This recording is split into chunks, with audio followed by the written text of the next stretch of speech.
Сегодня конец января, 8 утра, температура минус 29. Испытываю китайскую дизельную станцию для подогрева.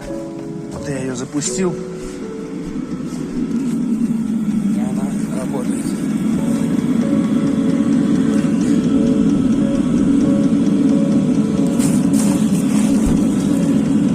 Температура минус 14 в помещении уже стала.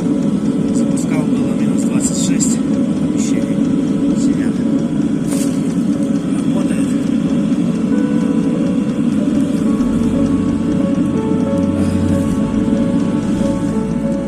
Ладно, отключаю, потому что выхлоп не выведен. Уже задымило.